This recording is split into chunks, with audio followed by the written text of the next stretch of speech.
everybody? This is a quick little live discussion, just some icebreaker questions that we're going to be going over.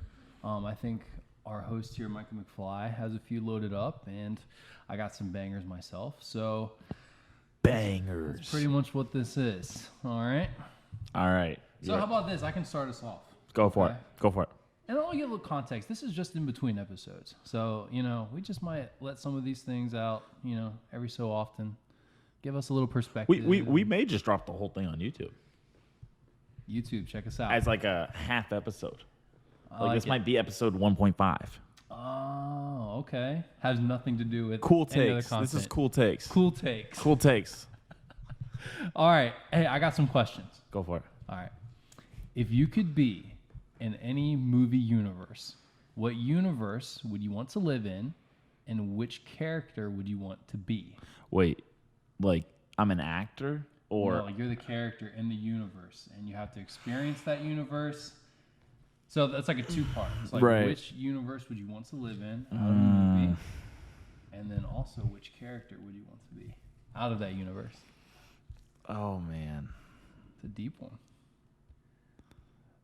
That's hard. Yeah, because I don't want to be in like DC in Gotham when everyone's getting mugged and everyone's getting destroyed. I don't want to live in that universe as much as I like watching it. You could just be like a guy that owns a car like in the MCU and like Hulk just threw it. Right. Yeah. How do you deal with that? Yeah. Right. That's hard, bro. Because I love the Lord of the Rings. Like it'd be cool to be like a drunk hobbit most of the time. You know what I mean? In the Lord of the Rings, and just like how happy they are. We're dancing on a table, but then boom, Nazgul. You feel me? I feel like they live a pretty good life though. The hobbits. Could it be like post Sauron? Oh, if it's post Sauron Hobbit life, I might sign up for that because that seems like a happy life. Yeah, that's good. I might go post Sauron. Let me be a hobbit. Throw some Bagginsons on my last name, and I might do that. What about you? I don't know, man. Now you got me rethinking it. Because like the easy answer is like, oh yeah, like throw me in the MCU and make me, my favorite MCU character. Right, I want to be an Avenger. Right, make me an Avenger. But it's like, do you want to live in that life? No, you don't. No, the happy life is Hobbiton, the Shire. What's a positive universe? I feel like a studio like Illumination or something like that. That's a good thought. Now, if you were saying like I was an actor, like throw me in a Nolan series. Because I feel like they get a lot of respect. Yeah. And like to be casted by Nolan, I think goes a long way. Okay. Yeah, I see that because he's down for his same crew over and over. Over and over again. Yeah, you're gonna eat forever, bro. Fishers of men. Okay, never becoming no more hunger. So, I think I would do that. Yeah. Let me think about this for 1 second because I think. Oh, you know what? No, I got this. You know where I want to be in the Toy Story universe. And I want the knowledge. I want the knowledge that I know everything in my room is gonna come alive. That'd be some crazy conspiracy. That would be theories. wild. Yeah, that would be wild. I feel like you could create like some Civil War. Dude, that's like Little Soldiers. That's like what the Little Soldiers is fire. Yeah, very underrated movie. We should do movie. A whole episode on Little Soldiers. Right. Little Soldiers is excellent. But I feel like Little Soldiers are way too aggressive because like that dude got shot with intense. Like a nail gun or something. And he cuts the little boy. Yeah, I don't want whatever that alien species was. They can keep those. I want the creepiest thing to happen is like little weird Sid creations in Toy Story. I'm cool with that. Like if we cap it at that level, I'm good. And I feel like I can't lose in like a villain fight there. Like they're not gonna shoot me. Right. Right. Ken Lato, I don't think he's strong enough. And you can just punt him if you really need to. Right. Yeah. Right. All right. Sick. And then I guess a character. Oh, one of the aliens would be sweet, like the claw. Oh yeah. They don't have any stress. The claw. No. Yeah. Woody's hyped up on stress. All right. I wouldn't want to be. Woody is stressed. Too much leadership. He's always. Buzz. You know what I mean? Like he's constantly stressed. So no, I definitely don't want to be Woody there. Yeah, he was down bad for Bo Peep and like you know. Yeah, and He she had low-key leading played him. She troubles. low-key played him for like 3 movies, bro. Woody had a tough go, and Jesse was the one, and then his boy Buzz. Yeah, ended Buzz. up there. Buzz was hot. Woody's He was a got it buzz bad. kill. Yeah. A buzz kill. Woody's got it bad. All right, new appreciation for the struggles of Woody right now. So all right, cool. Well, you got yours. All right. Yeah. Hobbiton, You had some time to think about this. I gave you a little preview. What I think this is a better question. So who wins in the fight? Saruman with the ring, Thanos with the Power Stone, or Vader? OP Vader. Just like Kenobi Vader. peak fueled by hatred. New Padme's death. Hope Vader. Yeah. Yeah. I'm going. I think Thanos would be really strong. I think Sauron's probably the weakest of the 3, even though he does have the ring. I don't really know how he caps off in power level though, because I mean, I think Sauron's thing was like he was able to influence and like call darkness to him, right? That's why he was able to raise armies. yeah, but when it comes to like a physical fight, Right, just 3 you know on, what I yeah, mean? 1v1. He'd get Rough. smoked. Like the man chopped off his fingers, and then That's like, true. That's a that good was- point. So you're gonna have Darth Vader like masters swordsmanship. That's true. With That's a lightsaber. true. Yeah. He's just gonna boomerang that thing. Yeah, I and think then Sauron. Vader. Well, I'm not answering the question for you. You go ahead. Yeah, it's gonna be a Vader versus Thanos like SmackDown. That's the thing, because Vader's just gonna be like, "Give me the gauntlet, doink." Just force Yeah, it. Yeah. give me the gauntlet, If it and wasn't, go back to space. Woo, if you know? it wasn't just the Power Stone, I think that there would be a tougher battle. But my hint is gonna be Vader. What does he have when he fights the Hulk in that opening scene in Infinity War? It's just the Power Stone, I think. Correct, because he got it from Asgard. Yeah, so that's why I'm saying the Power Stone, because he's big and bad. You know what I'm saying? He's powerful, but he's Yeah. not No, like. he had the Space Stone. My bad. When does he get the Power Stone? Is that the second stone? No, because it's purple. Never mind. He blows everything up and it's purple. It's the Because Power Heimdall Stone. saves him. Yeah. Yeah, it is the And Power he gives Stone. him- Yeah. And Loki gives him the stone. Okay, yeah, so we're all good. So yeah, Power Stone smokes the Hulk.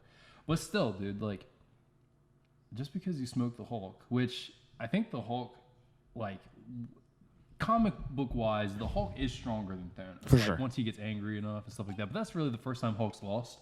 In the MCU, right? And then he was like still all hyped up because he'd been praised for like however many years on Sakaar. Mm-hmm. So yeah, my vote's for peak Darth Vader. Now if it's like old man Vader, you know, like It's hard to beat peak Darth Vader. Like, there's not a ton of like fictional characters, like maybe Wanda. Like, there's a couple like here and there, like that maybe. can like bend his armor and stuff Right. like that and ruin those systems. Yeah, there's a couple here and there, but peak Vader's rough, bro. Yeah, so my vote's Vader on that one.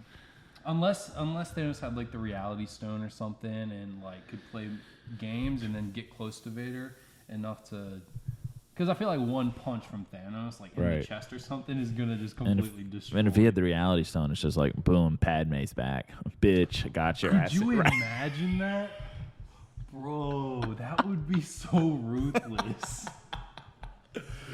Oh, you thought Padme was dead? Nah. What if he Here walks, she is. What if Darth Vader, like, it's like boom, 1 second he's like on Tatooine, and then he like walks into and see little Annie, Right. like talking. You thought to Shmi them was for the first dead? time. Nope. Shmi's back. And then like Padme's back. Yep. and then like instantly it's him And- like killing the Tuscans. Oh, and like bruh. as soon as Shmi's dead. Bruh. I'm thinking like a vision of Padme and Shmi making dinner with little Luke and Leia running around, and he's like, "Oh wow, This this is is what the it could've life that been." could have been." Not. That would be wild. That'd be wild. That would be so sick and depressing. Yeah, if Reality Stone is in play, I think we're gonna give that sucker to Thanos. But yeah, Big Dog Just Dog Power takes it. Stone yeah, Darth Vader's gonna that gauntlet right off. What's having a bigger box office impact, Oppenheimer or Barbie? Barbie. I agree. I think Barbie's going to be more rewatchable for the general audience, Agreed. where Oppenheimer, it's going to be like cinephiles and movie nerds that are going to be more interested in seeing that more than once. Oppenheimer is going to be remembered 10 years from now as the better movie. Mm-hmm. But Barbie's gonna make more money Barbie's so much next more weekend. fun as a summer flick. Yeah. And Oppenheimer is. Yeah, I was gonna say Oppenheimer. I feel like more men are gonna go to, and Barbie more women are gonna go to, but they're gonna bring their men. Does that make sense? Yeah, So more tickets are coming that way, but I don't know. I mean, I don't I see could be many wrong. single females like unless you really like At the movies, Oppenheimer. just being like, you know what, I'm gonna go check out Oppenheimer. There's going to be no single females. Yeah. Absolutely. Like they're gonna go, and unless you like really love history, which is cool, more power to you. I think that's great. But I feel like a general population, especially like a younger crowd, they're not gonna ask their moms to go see the Nuke movie. They're gonna go ask their moms to see Barbie with Margot Robbie, and Ryan Gosling, and So Did you call him King Gosling? I was saying Ken Gosling, but back King. King Gosling still fits. King Gosling works, man. Ryan Gosling's the goat. You got another one? Oh yeah, let's keep it rolling. Hit me with one. Hey, which actor would you want to play you in a movie about your life? Channing Tatum. Oh, okay. I think he'd be good. Channing Tatum. I think He already had the movie with the dog too. he had the movie with the dog. He's from Tampa. I think we have similar builds. I think he's like also like we're the same height. Mm-hmm. Did he play football in school? He played high school football. I played high school football. Yeah. So that was easy for me. I think it's Channing. What about you? I'd want King Gosling. Really? To play me, yeah. By No. far, I think he's like my favorite actor. What? Yeah, the acting in movies right now, yeah. The movie Drive, like, set him apart, and then Blade Runner 2049 was just That wasn't absolute recent. Kino. What do you mean, 2049? That was like 5 years ago, 6 years ago. It was like kind of recent. Bro, he's your favorite actor right now? He's up there. He's definitely up there. Maybe not my number one, but he's definitely up there. Like, I'm excited to see him in movies. Wow. Yeah. You've watched Blade Runner 2049 yet? No. Oh, dude. You got to watch it. You got to watch it. I can't believe he's your number one. Drive? I would have thought it would have been like an artsier person. Like a non as mainstream person. If I was going to guess for you. Yeah, no. I It's think definitely got to be Ryan Gosling. I think number one right now. Mm-hmm. Ooh, I gotta see diversity in a character or in an actor. Which like I'm thinking right now, like John David Washington's doing a great job. Yeah. Of showing diversity. And he's hot and he's doing an awesome job. Robert Pattinson does a pretty good job of showing diversity. Tom Hardy, awesome job. This is my grudge with Tom Holland. I know everyone loves Tom Holland. Tom Holland plays two characters. He plays the happy-go-lucky American kid, which is like the same character he played in that Mark Wahlberg movie. Yeah. Right. It's Spider-Man. He is Spider-Man again. He's Uncharted. He's Peter Parker in Uncharted, and then he plays like the down, emotional, greasy, like kind of rough, which is what he is in the new Apple show, which is what he was in that Netflix movie, which is like he does those two things, and he needs to show me more. He needs a Barbie role, right? Yeah. Ryan Gosling. Well, I guess he was in like rom-coms. Like Chalamet. Did I say that right? Timothy Chalamet. Yeah. Timothy Chalamet like is getting there where he's showing enough signs where I'm like, oh, okay, Timothy Chalamet might be elite. Like he's getting there. He's done comedy. He's in Interstellar. He's a punk teenager. Yeah. So he's passed the Nolan test. He's done comedy. He's done that. He's done like Dune. He's serious. Like it's an action flick. He's done real emotional stuff. So Charlemagne's like on his way. Yeah. I think. And now he's taking on the huge role of Wonka. So we'll see how he does that. Yeah, I don't know if that movie's going to be good. Wonka looks like ass. But I think his performance will at least be representative of a good actor. Bro, I hope so because him doing when he was like, "How do you like your chocolate? Dark, white, totally insane." Like it did. It was not giving me like what Johnny Depp did or what old boy Gene did. Wilder. Yeah, Gene Wilder. Yeah. Like.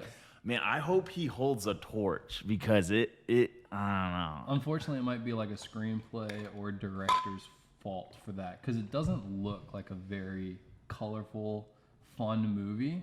I don't think, at least not from the original trailer. It was really subdued. In a prequel, Wonka is a good idea. You know what I mean? Like it is. So I don't know. All right, that was my question, bro. Yeah, that was yours. Sorry. You got a question? Yeah. I didn't write any down. Hey, I got one. What are your worst 3 characters in the MCU? Go. Worst 3? Yeah. Oh, the head in the last Batman. What was that? MODOK? The last Batman? Well, I said Batman. Ant-Man. Definitely MODOK. Okay, yeah, MODOK does suck. Oh, I don't like Shuri. Super controversial opinion. Dang, that's a hot take. Yeah, that's a hot take. I don't like Shuri. And I like her okay in the first one. The second one, she annoys me. Okay. And also, yeah, all right. I don't want to get in trouble on this podcast because they're gonna come for me. But no, I'm not a crazy Shuri fan. I don't like it's not even totally the actress. I don't like the character. I think there should be a little bit more hero's journey. Like losing your brother is one thing, but then just being able to go toe to toe with Namor. And like, Wakanda. I'm sorry. The second Black Panther, which is called Wakanda Forever, is a very well shot movie. And I like the villain is excellent. There are big CGI issues in there, but like you just said, like her journey should have been different. It should have been done differently. Sorry, the question was MODOK. MODOK. I'm gonna throw Shuri in there. Yeah. Y'all can come for me. And you said what? Least light? Yeah, just the worst. The worst. It could be a villain that just didn't land. It could be an annoying sidekick. Man. Here, I'll give you some time to think on your third. MODOK was going to be on my list because I really hate what they did to him. Yeah. I think that in Thor Ragnarok, the I got it. Valkyrie's performance in that. I don't know. You're throwing down Tessa? No, just in the beginning. I don't like who she was in the very beginning, because Valkyrie, like being the drunk, being like kind of like not too like wise, like I hated that. But she kind of grew into it, and then I don't like how they're turning the character direction-wise, how they treated her in the latest one, Thor: Love and Thunder, which had a bunch of issues anyways. So I think Valkyrie could be so much more than what she is right now, and I hope that they give her a little bit of space to grow. They have a talented actress playing her part too. That's the problem. I think she's so talented, and then they're just like they're like putting her as a sub role. I agree. Instead of getting she wasn't even in the final fight. I can get into that. Yeah. You know. Yeah. Doesn't that suck? Yeah, it does suck. Oh, my third is the Rock guy. Oh, Korg. It's Korg. Korg? I don't like Korg. He annoys me. I don't like what they did with this character. Yeah, Korg is out of there. I also don't like Russell Crowe as Zeus. Zeus? Yeah. He was not good. We're getting some reactions in the studio. You like Russell Crowe? Korg? He just had like a rock baby with another man. Piss little freaky ghost. No, Korg is down. Oh, I got it. Top 3 Star Wars movies. Rogue One, Empire Strikes Back. Rogue One's 1? You said top 3. Well, they go back and forth. Yeah, I'll keep Rogue One. Rogue One is your number 1? Nah, let me get my top 3 out, and then I'll order those down. Because I think it's going to be Rogue One, then Empire Strikes Back, and then Revenge of the Sith. After having a little bit of time with the prequels to set in. Oh. Okay. What about you? Top 3? Yeah. Empire Strikes Back is 1. Okay. Return of the Jedi is 2. Okay. And I'm going to say New Hope is 3. And then Revenge of the Sith is up there. Yeah. And here's the thing. You know what? Let me do top 6. It's going to go... Empire Strikes Back is the perfect film. Yeah. Return of the Jedi is right after that. New Hope. And then the best of the prequels, it goes 3, 1, 2. Now, this is a controversial take. Most people think 2 is better than 1. It's not. Watch it again. Mm-hmm. You got crying Anakin all the time in 2. He contradicts himself the whole time. 1, you have the legend, Liam Neeson playing Qui-Gon Jinn. Yeah, and you have Darth Maul. And you have the best, not besides Vader, you have the best on-screen villain in the Star Wars universe. In live action. In Maul. Yeah. Besides Vader.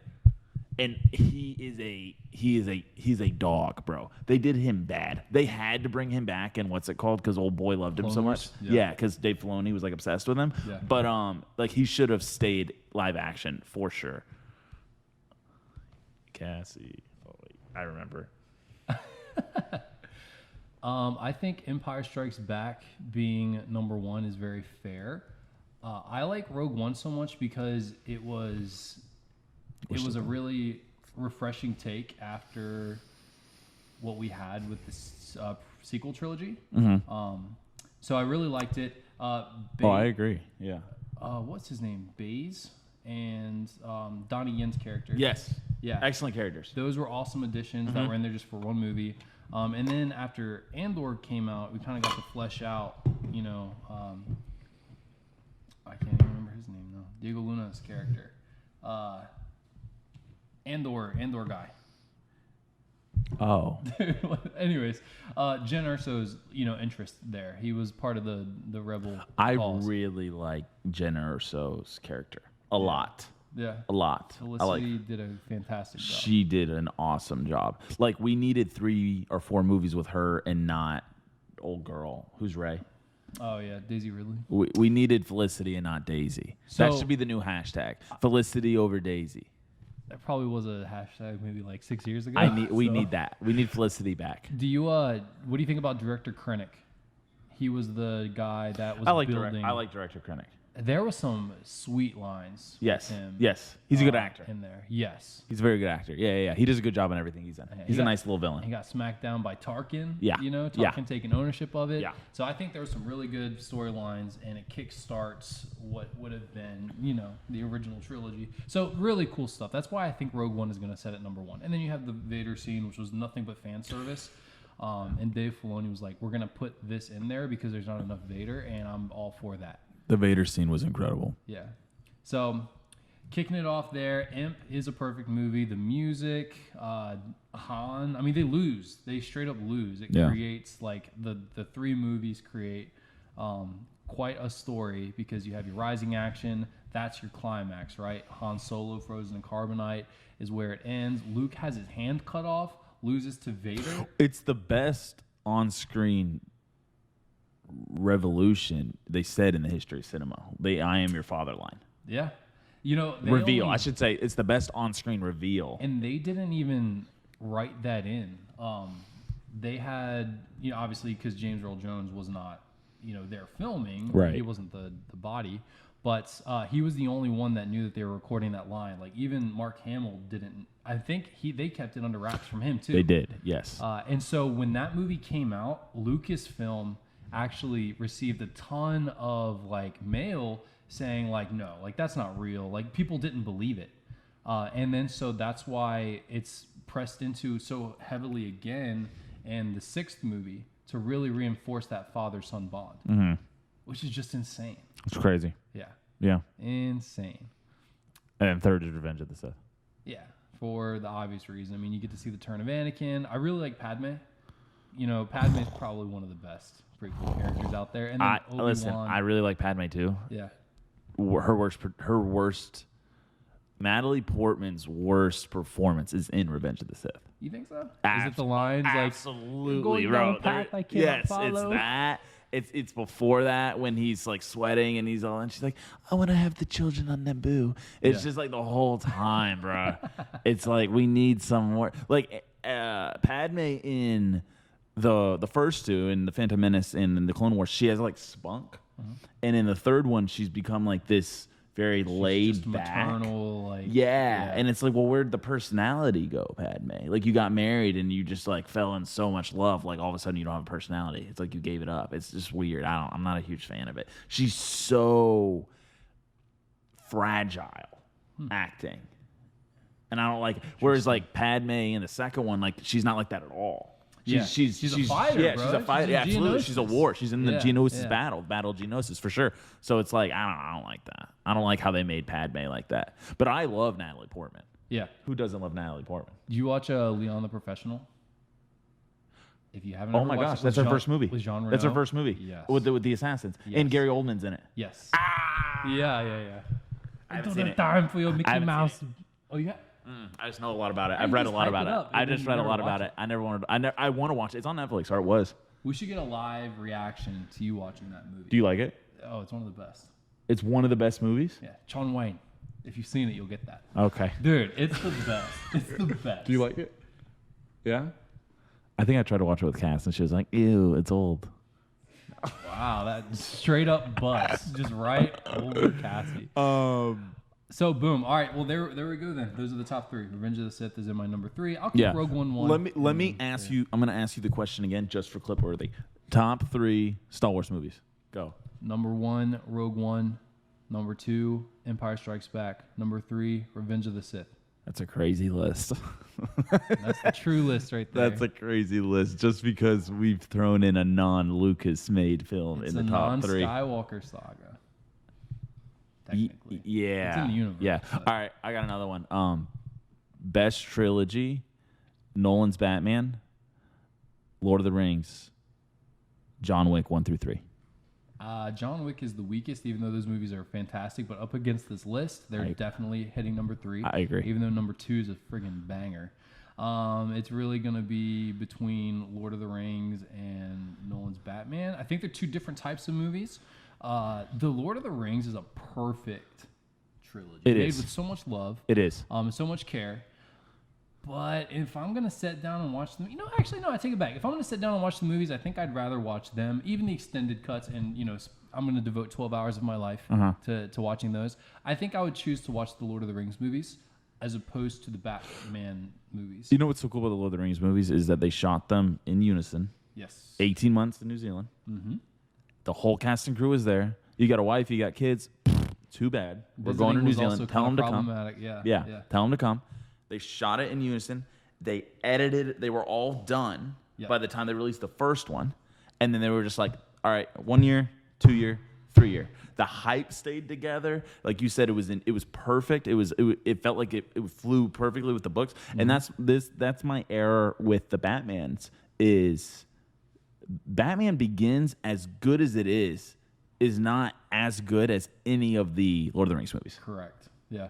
As good as Batman Begins is, I'm not saying it's bad, but it's kind of got a weak villain. I think they were figuring it out. They figured out by the third movie what worked because the second one worked perfectly. Yeah, and we had a recasting in Katie Holmes, and it was just like the whole fear thing. And I like Katie Holmes, but I wish she would have stayed. Yeah. But yeah, and I love Liam Neeson's character I love that he is Ra's al Ghul. I think that's awesome. It's an awesome reveal. It's not as good as 2 and 3. It's just not. Whereas Lord of the Rings, the first, the second, the third one, and I don't even know which. I think the second one's my favorite just because the Battle of Helm's Deep is the best on-screen battle. Yeah. And like against the Orokai, and they're these massive like creatures, and then the elves come for the call. Yep. And then they look at the light on the third day, and Gandalf's there with oh my gosh. Fun fact: in the books, the elves weren't even there. But Peter Jackson took a line that Tolkien had and said, imagine if we had 80 of Rivendell? They're from the Wood, I think. The Wood, yeah, not Rivendell, but like Galadriel's Yes, people. they're Galadriel's people. Imagine if we had 80 of those, of their finest archers standing shoulder to shoulder. Yeah. And so like they just took that line and then was like, you know what, that would actually be epic. That'd actually be useful. Yeah. Let's do it. Yeah. So it was really sick to see, Peter Jackson was like, even though that's a creative liberty, it's insane. It's also the movie where we see the Nazgul on their mount, like the dragon looking things. Yeah. And it's when you see the Warg Riders, which I always thought the Warg Riders were so sick. Being a dog trainer, I just thought it was fire. And then they have like the Warg trainers and the Warg Riders. I think that part's super, super cool. I think that the Ents fighting in Isengard at the end of the movie's like awesome. And the third one's excellent too. Return of the King is really, really good. Yeah, it's a lot of people's favorites, which is respectable. Yeah, it's got crazy reviews. And I understand, for a long time, it took me a while to understand why it was people's favorites, but watching it again and again, I do get it. And the battle scene in Return of the King is excellent. Because you have Gandalf on his horse riding through, swatting people with his staff. When Gandalf goes to save, oh my gosh. Pippin? No. Help me. It's the two sons, the redheaded. Oh, Boromir. Boromir and what's the other one? And Faramir. When Gandalf goes to save Faramir From his dad. From his dad, but when he runs out to like shoo the Nazgul away, it's a beautifully shot scene. And then you have the King of Rohan, and he's like, ride for da da da da. Have you heard Tolkien's reading of that scene?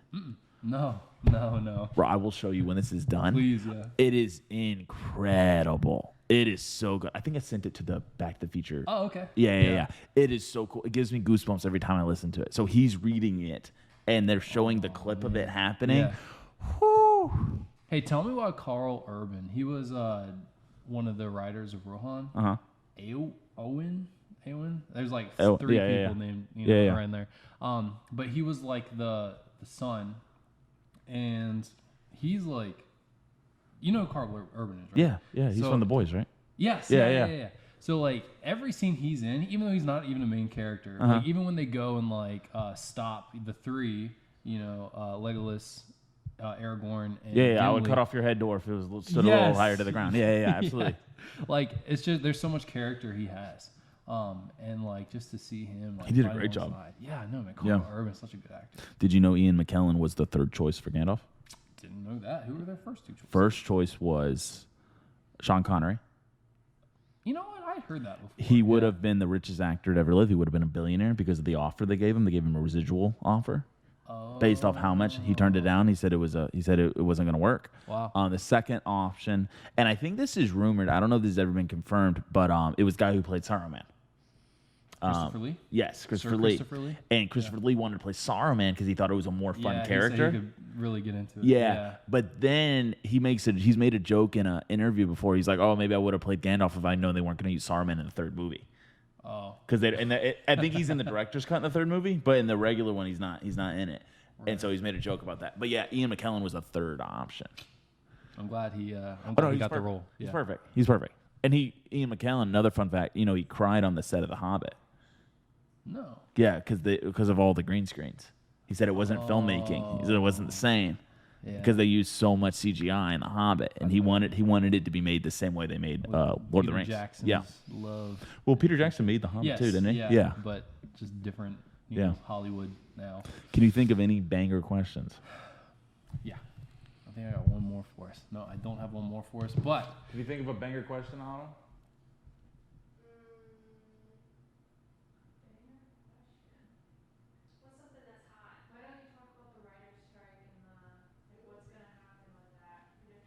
Who knows what's going to happen, but the fact that Joe Biden is standing with the strikers is very funny to me. Is he? Yeah. That is funny. I mean, he maybe... It's all world elite stuff. Yeah, maybe just don't say anything. What do you think about Bob Iger's comments? Yeah, I don't know. I mean, he's in the same pool to me as, like, the executives, like...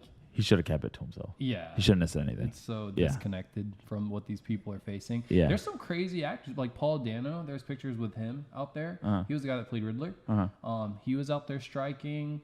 The guy from, I can't remember his name. Like, it doesn't really affect the big actors. No, this is all for, like the extra stuff and whatnot. So they're just standing in solidarity. Well, they're standing in solidarity, but also SAG, because they're all represented they're all in SAG.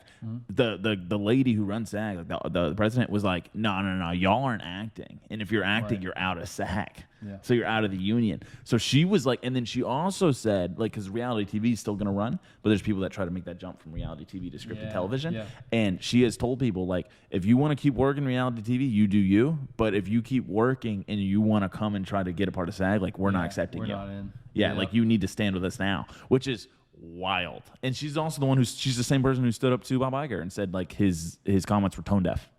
I agree. So she doesn't seem to care at all. No. I think she is going to make them sit out for as long as they. The fact that the Oppenheimer cast left the premiere. At first, I was like upset, but then I realized, like, well, I mean, she just seems like a little dictator over there. She's like, you hear what they said? Like, I hope these people like strike so long they're evicted.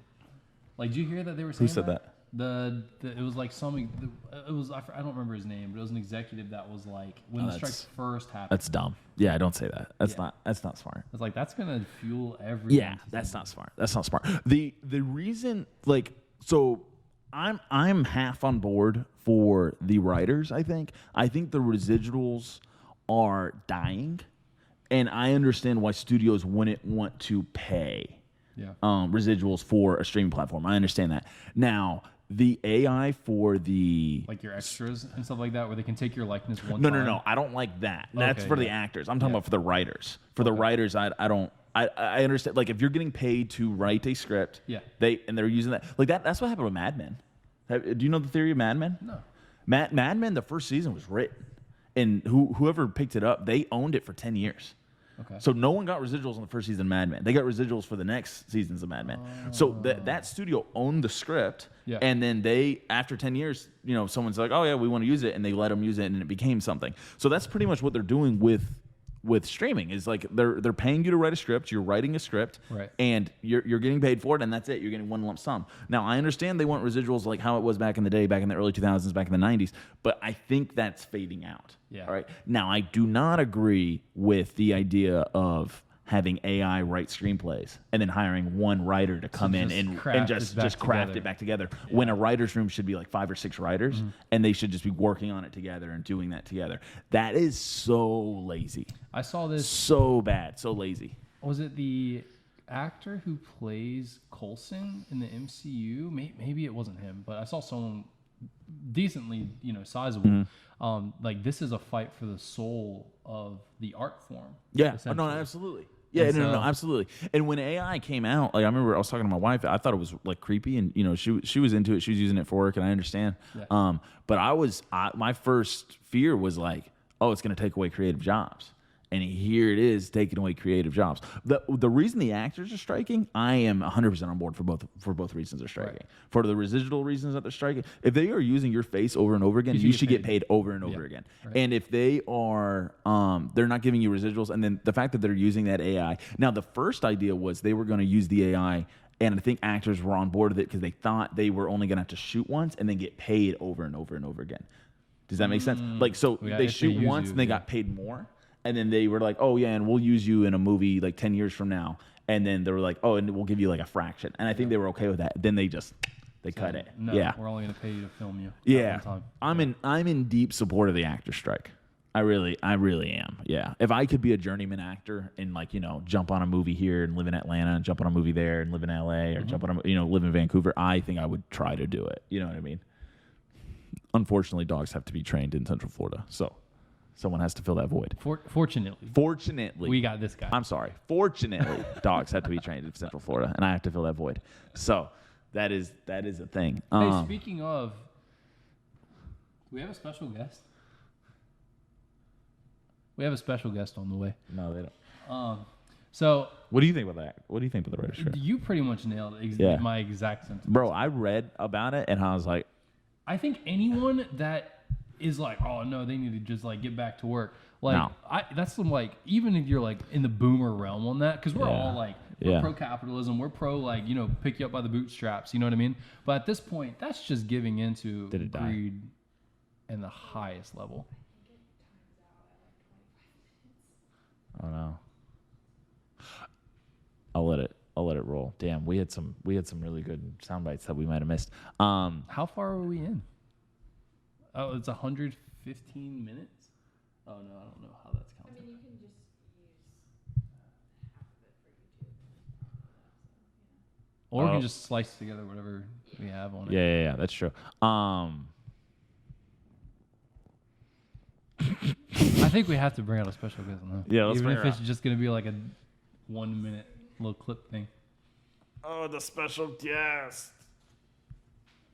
You should What hold her. do you think about the writer's strike? Nice. Yeah. That's better than Bob Iger. Special guest. You handled it better than Bob. Better Than Bob is the name of our next segment. Oh. This is little. Yeah, go ahead. This is our special guest, Lil Chef. Hello, Lil Chef. Off of. Where'd Little Chef's name come from? The best show ever, The Bear. And. What? Ratatouille. Oh, yeah, Ratatouille. But mostly The Bear. That was low key like the best compromise of a name though. I feel like Yeah, because it hit both of y'all. No, you don't like it anymore. I thought you were bought in. It's just, that's her name because it's kind of what just happened. Right. Calling That's her what that. boy. That's why boy's name is boy. Yeah. Yeah. He was talking about Padme earlier. We almost named her Padme. I know.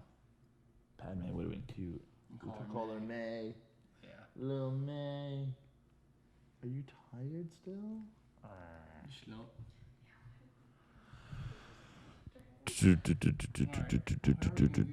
What was I gonna say? No, will she just lay right here? Bro, she will. Cass, this thing keeps.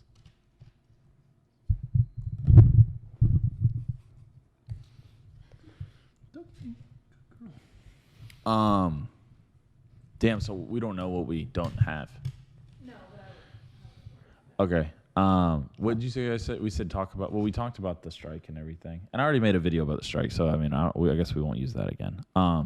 Hey, follow us on TikTok and Instagram, and we have a link tree out there as well. If you just go directly to Instagram, freshly made, you can find all of our content there.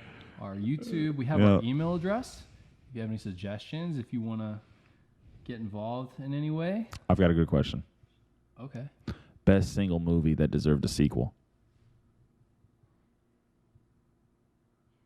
Ooh. Best single movie that deserved You a sequel. you can take as long as you need to answer the question because we'll just cut it, and I'll make it sound like it was bright right on your head. What is what's your answer? Drive. Yeah, I don't know. I know my answer very, very quickly. Okay, so Drive is a great answer. So- but I don't know if the sequel would just ruin it. So I don't know if that should be it because it's a perfect movie. But they did make a book that was a sequel that was really good. So maybe that should be it. There is one answer for this. It is Interstellar. There is not a movie that deserves a sequel. They were going to make a sequel.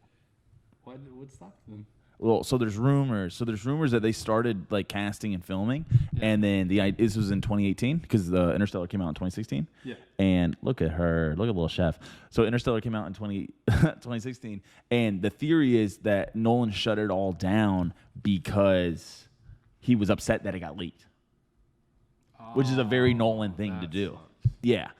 But Interstellar, like the way it's left off, he's going to go save See Anne Hathaway, yeah, and Start see if civilization, right, pretty much, yeah. well, right, or save her because they saved Earth already. Yeah, So these guys, but she doesn't know they saved Earth. Yeah. And his daughter's last words to him are like, "Yeah, we have some toys here you would like and whatnot." And he goes and That's he the way steals to the go jet. to Yeah, go get her. yeah, and he steals the jet. So we don't even know if he goes and gets her. Or we see this last clip of her trying to farm on that planet. Mm-hmm.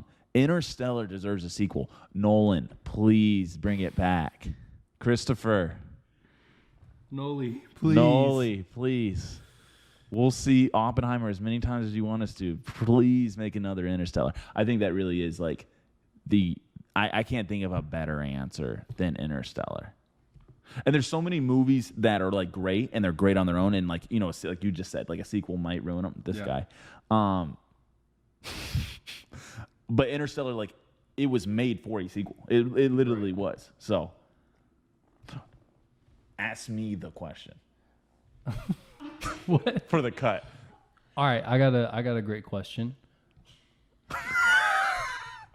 Your answer's Drive, so it's already Yeah. made. Yeah. So that's Micah, right. what movie do you think deserves a sequel that it was robbed of? That's a good one. And then I already gave it. Check out our link tree. Follow us on TikTok. Follow us on Instagram. Follow Little Chef Corgi's Instagram. Also do that. Our TikTok, we are dropping anywhere between like 3 and 6 posts a day. If you want to chuckle and learn things about the cinema industry, give us a follow there for sure. We will be dropping podcasts every Thursday. They will be available Thursday morning, right, Cass? They will be available Thursday morning. YouTube will be just some more raw It will also be on YouTube, yes. content where you can watch us and Little Chef hanging out. Yes, we love you guys. Thank you so much for the support, and we are out. Velocicoaster, here we come. Whoop, whoop.